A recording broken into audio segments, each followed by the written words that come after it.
শেষ মুহূর্তে রুডিকে কোর্টে হাজির করে কুন্তলার খেলা ঘুরিয়ে দিল দীপা।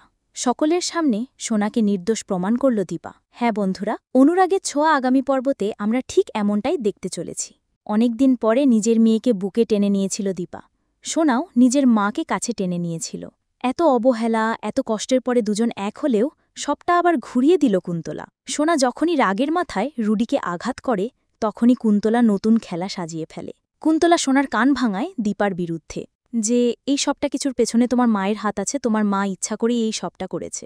এমন নানান ভুলভাল কথা বোঝায় সোনাকে, আর এটাই বলে যে তোমার মা তোমার খারাপ চায়, তোমার মা এটাই চায় যে তুমি সারা জীবন জেলে পচে মরো। এই কারণেই তোমার মা এমনটা করতে তোমাকে বাধ্য করেছে। এদিকে সোনাও কোনো কথা না ভেবে কুন্তলার কথায় মেতে ওঠে, নিজের মাকে আবারও ভুল বোঝা শুরু করে দেয়।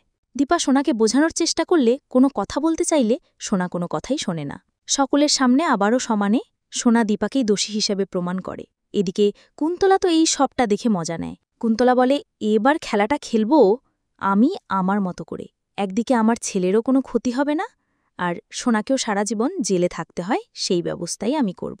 এই কারণে সবাইকে ভুলভাল বোঝায় কুন্তলা যে আমিই কেসটা লড়ব, তাহলে সোনার কোনো ক্ষতি হবে না।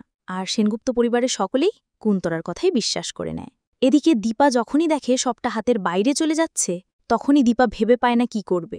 দীপা শুধু অবিনাশকে এটাই বলে যে এই মুহূর্তে আমি রুডিজি যদি কোর্টে হাজির করতে না পারি, তাহলে সবটা শেষ হয়ে যাবে।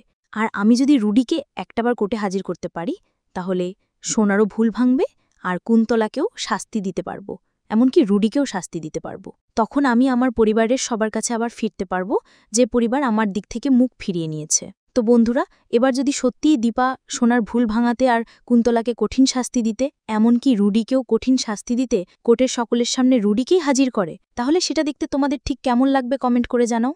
পরবর্তী আপডেট পেতে চ্যানেলটি সাবস্ক্রাইব করো।